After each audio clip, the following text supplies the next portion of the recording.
a lot of cities right now are in survival mode. What are the immediate actions, best practices that you have seen cities or destinations implement very recently in this time of COVID for their survival? But I think that has to be addressed on two dimensions. You cannot divorce short-term tactical actions against the development of a strategic vision. And indeed, some of the worst things that could happen are when short-term actions are actually a distraction from where you need to be getting to in the longer term, which is probably based upon everything Gareth has been saying about sustainability and sustainable goals. And so I believe that the cities and destinations that are doing things in an interesting way, their first action is actually to ask the question, how do we want to measure success in the future? And that is the key to unlocking all those immediate actions. So we're obviously seeing a shift towards more actions that directly improve the quality of life for residents, improves air quality, improves transportation, shifting transportation to more healthy, active modes, taking people away from the car and so on. So it's relatively easy, Jean-Guy, to say, well, look, there's a whole cluster of actions which are about opening cycle lanes and increasing outdoor spaces, investing in the public realm and so on.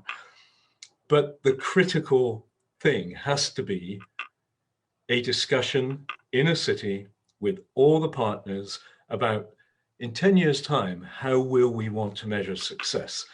And in tourism, just as Eric has been saying, a shift away from the traditional volume and value metrics into things like, how many networks there are involving local people? What is the perception of local people about tourists in their cities? What are the measures of air pollution vis-a-vis numbers of tourists? So I think there's a whole new equation beginning to emerge. And of course, what that is saying is that, we have 10 years of unprecedented experimentation ahead of us, where traditional models of doing business, traditional models of measuring success are going to be put to one side as we search for the hybrid models of a new community and city in balance. And in answer to your question, the immediate actions that I'm seeing is where city leaders are having to bring together all of their different departments and interests to find solutions about every issue they have to tackle. And that's leading to a whole new language that we're beginning to see being used not only in the way in which we're reinventing and rethinking cities, but in the way in which the tourism industry is talking to tourists. We're seeing words like the pledge. I promise to the tourists that we will deliver this, a pledge to the tourists. We're seeing destinations use words like admired, trusted, and the tourists are all also wanting to be trusted and admired.